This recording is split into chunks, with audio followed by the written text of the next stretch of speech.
Bienvenue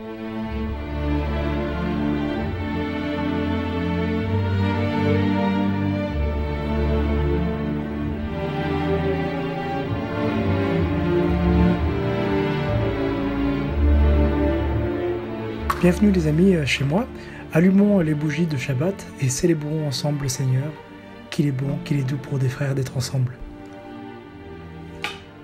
Béni sois-tu, roi de l'univers, toi qui fais jaillir la lumière des ténèbres. Aide-nous à être une lumière au monde, comme toi tu es la lumière du monde. ושמרו בני ישראל את השבת, לעשות את השבת לדורותם ברית עולם. ושמרו בני ישראל את השבת, לעשות את השבת לדורותם ברית עולם. ביני ובין בני ישראל אות היא לעולם, כי 6 ימים עשה השם את השמיים ואת הארץ, וביום השביעי שבט ויהי נפש.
L'Éternel règne, il est majestueux.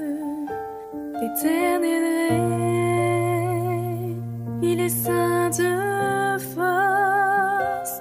L'Éternel règne, il est sur son trône pour la durée des temps, pour la durée des temps.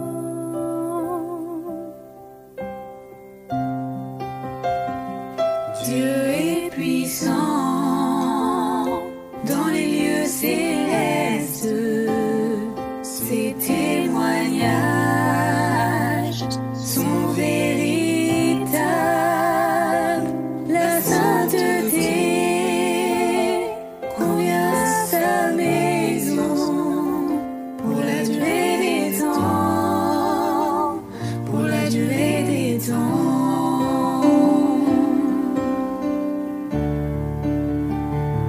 Puissance et force sont dans son temple.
paracha Béar.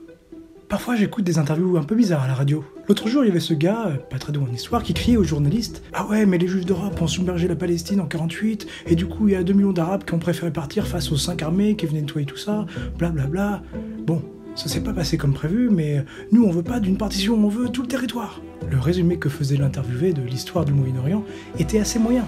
Puis la question fut posée « Pensez-vous qu'il devrait y avoir une place pour les juifs dans le pays ?» Le gars a juste dit qu'il n'avait pas de réponse à la question. Alors c'est sûr, d'un autre côté, moi je connais des tas de gens qui n'hésiteraient pas à dire que le territoire Rikiki que nous appelons Israël appartient au peuple juif. Certains disent aussi qu'Israël ne devrait avoir aucun scrupule de défendre sa patrie historique face aux cousins arabes qui vivent dans un ensemble de nations 800 fois plus vaste qu'Israël. Promis, j'arrête de parler de géopolitique. En fait, pour clarifier les choses, Dieu dit ceci dans la paracha.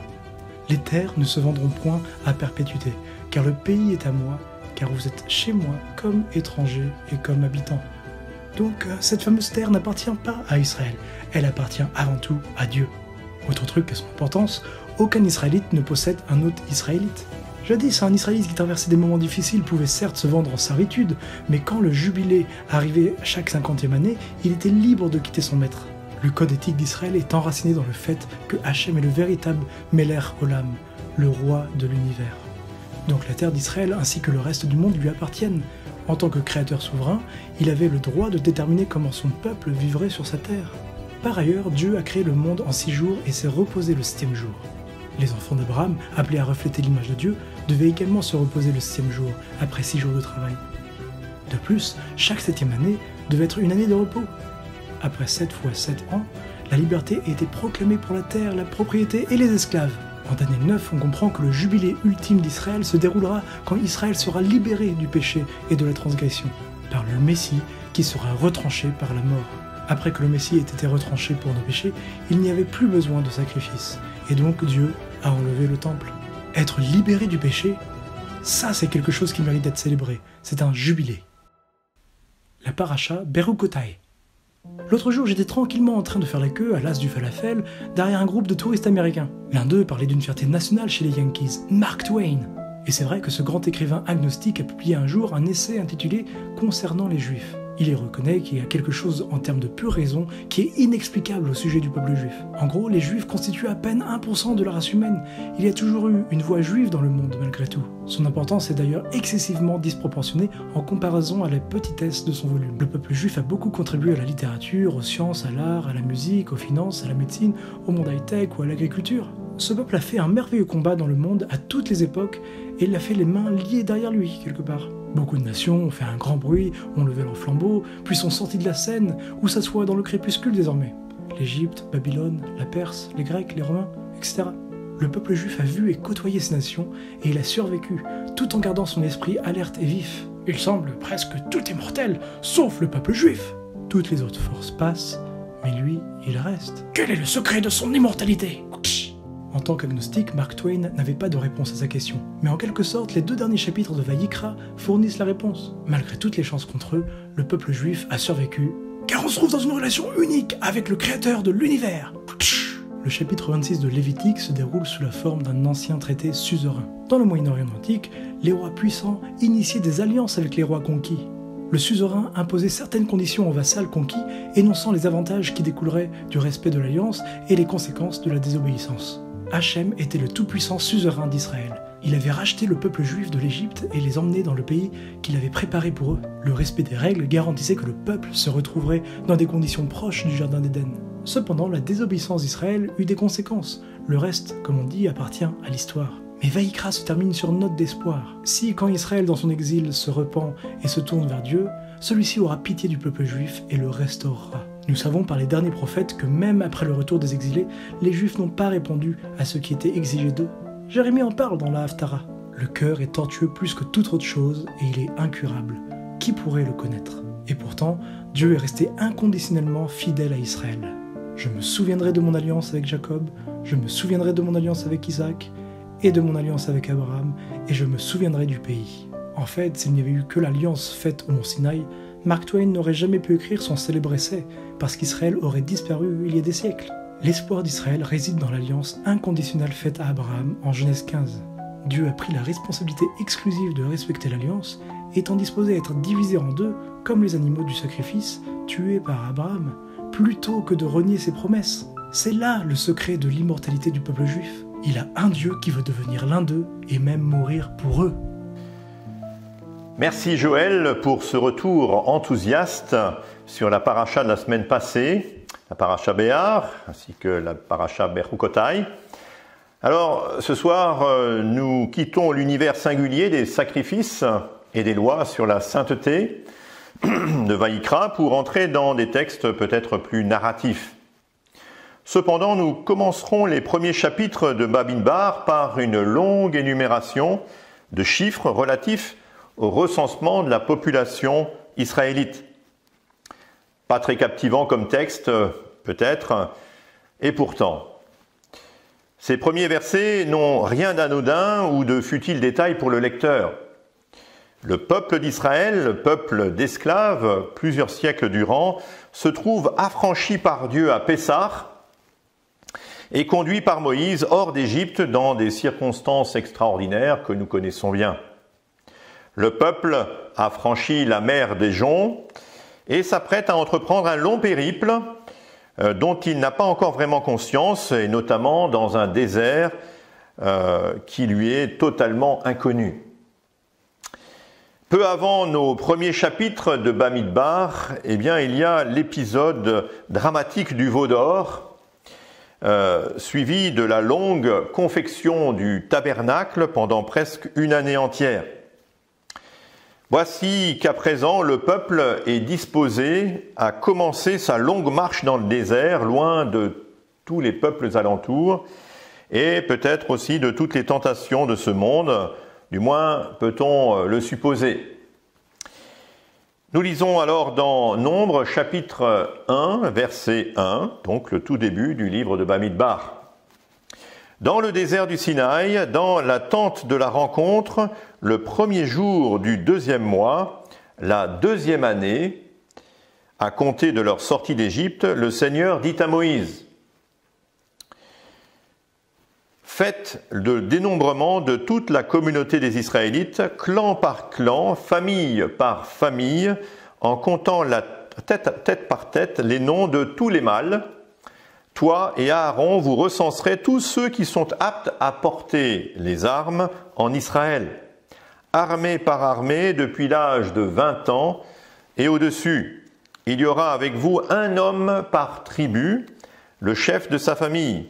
Voici les noms des hommes qui se tiendront avec vous. » Et puis encore un petit peu plus loin, au verset 16, nous poursuivons. « Tels sont ceux qui furent convoqués dans la communauté, les princes de leur tribu, les chefs des fratries d'Israël. » Moïse et Aaron prirent ces hommes qui avaient été désignés par leur nom et ils rassemblèrent toute la communauté le premier jour du 2e mois. Ils firent enregistrer leur généalogie, clan par clan, famille par famille, en comptant tête par tête les noms depuis l'âge de 20 ans et au-dessus. Moïse les recensa dans le désert du Sinaï, comme le Seigneur le lui avait ordonné. Voici donc Moïse chargé de faire le recensement de toute la population israélite selon des critères bien définis. Il s'agit d'un travail assez long, même assez complexe, pour lequel il sera aidé par Aaron et aussi et surtout par plusieurs princes du peuple. Alors on peut se demander légitimement à quoi sert ce décompte détaillé, tandis que le peuple s'apprête à entreprendre ses pérégrinations dans le désert. Était-ce bien utile? Était-ce pertinent? Le verset 1 notamment interroge le lecteur par l'indication précise du lieu et du moment exact où sont données ces ordonnances. Des précisions que l'on ne retrouvera pas forcément en des circonstances analogues. Ce sont plutôt en général des détails que l'on trouve dans des livres d'histoire. Bien plus qu'une organisation logistique du peuple qui doit se déplacer autour du tabernacle, avec ses indications et ses ordonnances, on a là un sujet capital pour le peuple qui s'apprête à emprunter le chemin du désert. Les Israélites, rachetés par l'Éternel à Pessah, sont encore un peuple en quelque sorte en construction. Ils sont sortis précipitamment et ont entraîné avec eux tout un ramassis de personnes, de gens, des étrangers parfois, esclaves comme eux, et même, selon certains commentateurs, un certain nombre d'Égyptiens opportunistes. Cette population étrangère est appelée en hébreu Erev Rav, littéralement un grand mélange. Lors de la faute symbolique du veau d'or, nous en avons déjà longuement parlé avec la paracha Ki-Tissa, une faute qui est restée sans doute dans toutes les mémoires. Beaucoup ont dû penser que cet épisode malheureux avait été en grande partie provoqué justement par ces individus étrangers qui s'étaient joints à Israël au moment de la sortie d'Égypte. Ainsi donc, nous avons une situation qui nécessite de mettre les choses au point et de clarifier qui est concerné par l'alliance divine et qui en est exclu. Dans notre texte, nous pouvons avoir l'impression que le dénombrement a pour objet l'organisation du camp des Israélites autour du tabernacle et notamment avec des corps d'armée bien déterminés. Il existe une multitude d'interprétations d'ailleurs à ce propos, mais cet apparent dispositif de défense autour des Lévites en charge du tabernacle ne semble pas être la raison profonde de l'ordonnance divine. D'autant plus que dans la pratique, durant les 40 années passées dans le désert, eh bien, Dieu assurera lui-même la protection de son peuple et ce dispositif ne servira pas vraiment. Dieu reste le gardien d'Israël où qu'il aille. Les rabbins relèvent aussi que le verbe utilisé pour effectuer ce décompte n'est pas le plus communément employé pour cette mission. Le verbe pakid est bien différent de l'ispour ou l'imanot, qui sont des verbes plus habituels pour effectuer ce comptage, quel qu'il soit d'ailleurs. Sauf que notre recensement n'est pas un simple comptage statistique. L'expression tifkedu otam, que l'on traduit par vous les recenserez, signifie bien plus qu'une opération comptable. Il s'agit d'élever l'individu. C'est d'ailleurs par leur nom que sont comptés les hommes. Ils ne sont pas comptés un à un, mais ils sont comptés par leur nom. Pour ce faire, on prend les registres généalogiques et les noms de chaque clan et de chaque famille. Il y a une intention manifeste de distinguer Israël de tout le ramassis d'étrangers qui se tient en son sein. Ce travail devait être considérable et l'on peut imaginer les recherches et les découvertes peut-être de certains qu'un tel ou une telle était le cousin ou la cousine de l'autre. Ceux de nos jours qui font des recherches généalogiques le font pour toutes sortes de raisons en réalité. Ce peut être pour des raisons de succession, mais aussi pour savoir qui sont ses ancêtres et quelle est en quelque sorte la valeur, l'honneur de son nom de famille. Ce qui nous amène à aller plus loin pour comprendre finalement la signification profonde du recensement et de ce qui est demandé là à Moïse à cet instant précis.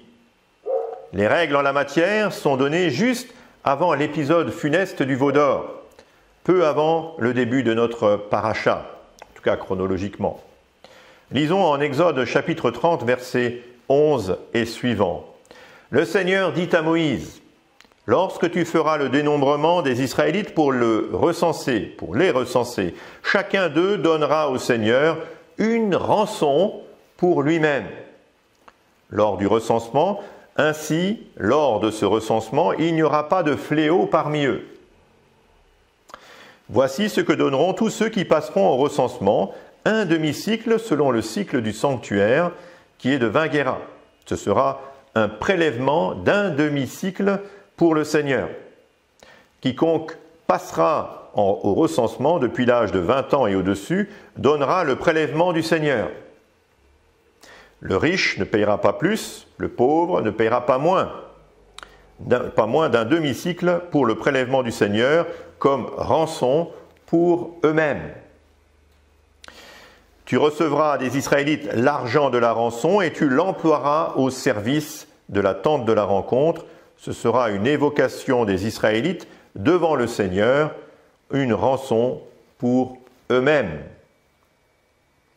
Alors, cette disposition particulière en rapport avec le recensement de la population israélite devait se répéter chaque année, et ce, en réalité, un peu avant Pessah.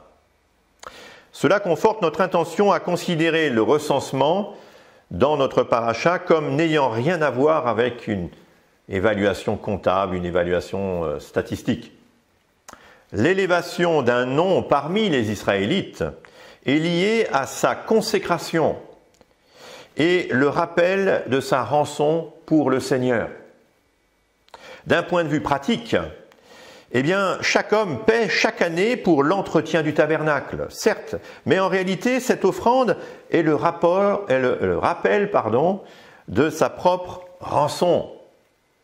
Non pas celle seulement qu'il paye, mais celle que Dieu a payée pour lui. Ce qui fait la valeur de l'Israélite, c'est le prix payé pour son rachat. Sans le souvenir répété de cette rançon, il attire sur lui un fléau de la part de Dieu. Si à un moment donné, les Israélites se montreront particulièrement généreux, et notamment pour exécuter la construction du tabernacle avec toutes sortes d'offrandes qu'ils vont faire, eh bien il y a ici une ordonnance cependant toute singulière, où l'offrande d'un demi-shekel est rendue obligatoire.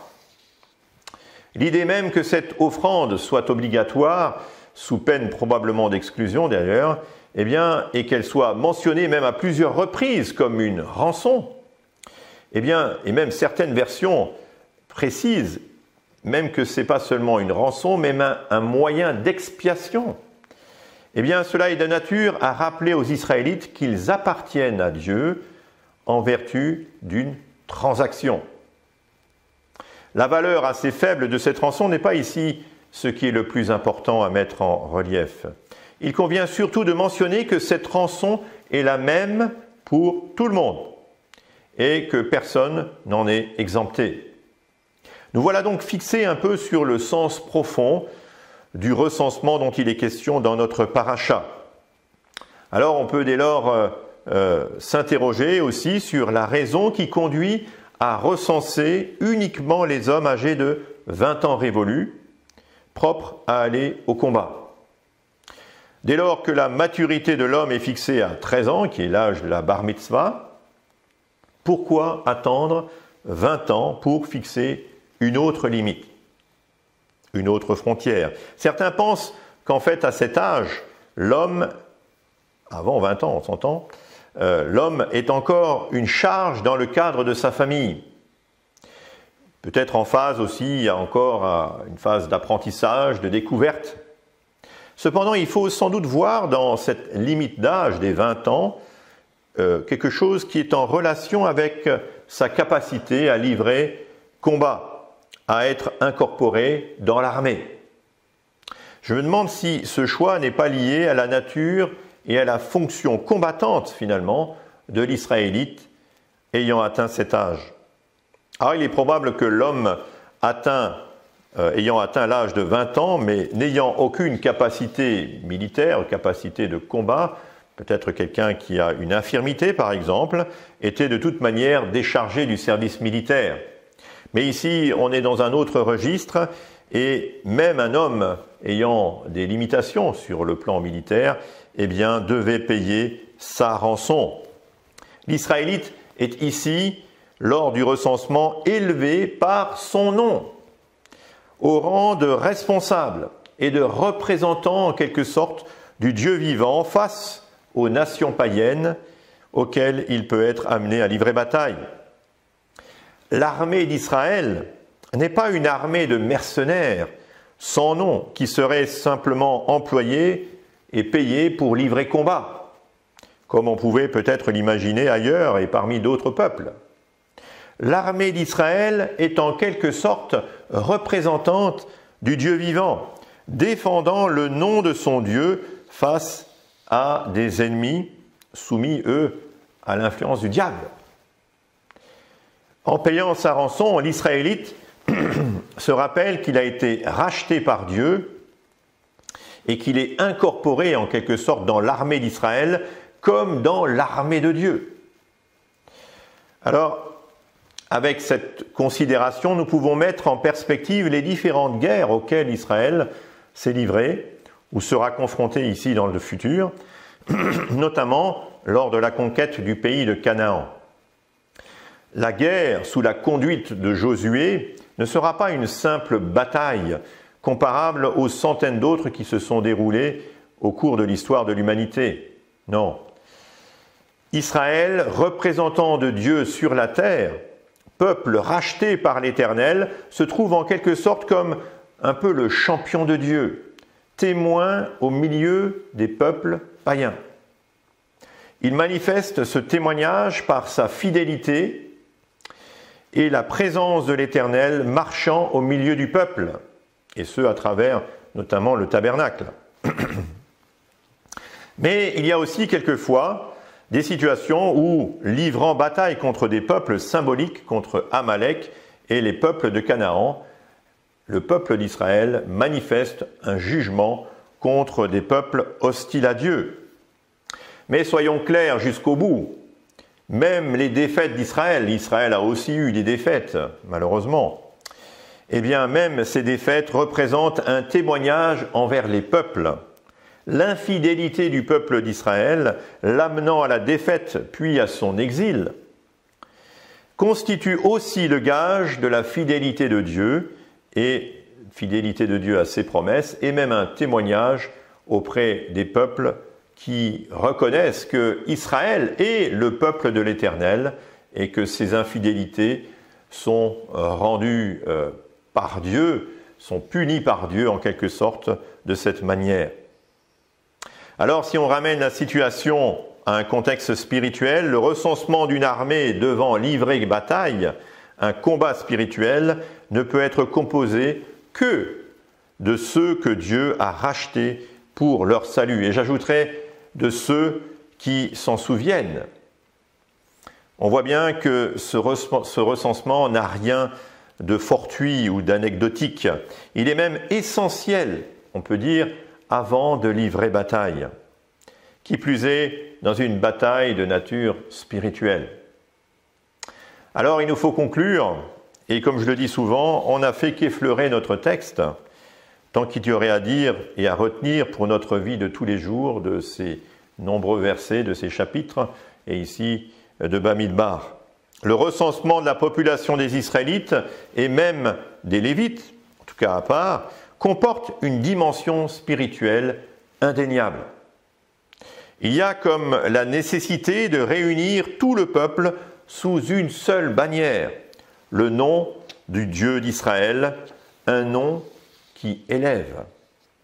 Pour Israël qui sort d'Égypte dans un état peut-être peu enviable, accompagné par un ramassis d'étrangers qui viennent de les faire lamentablement chuter dans l'épisode du veau d'or, il est nécessaire de mettre, si j'ose dire, un peu les pendules à l'heure. Lisons encore dans Exode 19, verset 2, « Le 3e mois, à compter de leur sortie d'Égypte, jour pour jour, les Israélites arrivèrent au désert du Sinaï, partis de Réphidim, ils arrivèrent au désert de Sinaï et campèrent dans le désert. » Longue phrase. « Et Israël campa là, à cet endroit, en face de la montagne. » Le texte précise que c'est en quelque sorte une foule d'Israélites qui quittent l'Égypte, mais au pied de la montagne du Sinaï, la montagne d'Horeb, c'est Israël, une unité retrouvée autour d'un nom qui, lui, se tient devant l'Éternel. Alors aujourd'hui, les temps ont changé, et pour Israël qui existe toujours en tant que peuple, les généalogies tiennent à peu de choses. Les Juifs se disputent toujours à propos de savoir qui est juif, mais pour les Juifs et les rabbinim, il se fera pourtant un jour, par le Mashiach, un dernier recensement. Et il ne soupçonne pas encore lequel et la façon surtout dont il sera mené. Ce qui est certain, c'est que celui qui ne saura présenter la rançon pour laquelle il aura été racheté sera écarté. Il y aura alors des pleurs et des grincements de dents. Que celui qui a des oreilles pour entendre comprenne le message prophétique de la Torah. Shabbat Shalom. Merci encore à tous, chers amis, d'avoir passé ce temps avec nous ensemble. Merci d'avoir été si nombreux pour ces derniers offices de Shabbat. Pour être mis au courant des prochaines vidéos, merci à nouveau déjà de vous abonner, puis aussi même de cliquer sur la petite cloche qui vous permettra de recevoir les notifications de nos nouvelles vidéos. On se retrouve bientôt, que le Seigneur vous bénisse. Shabbat Shalom.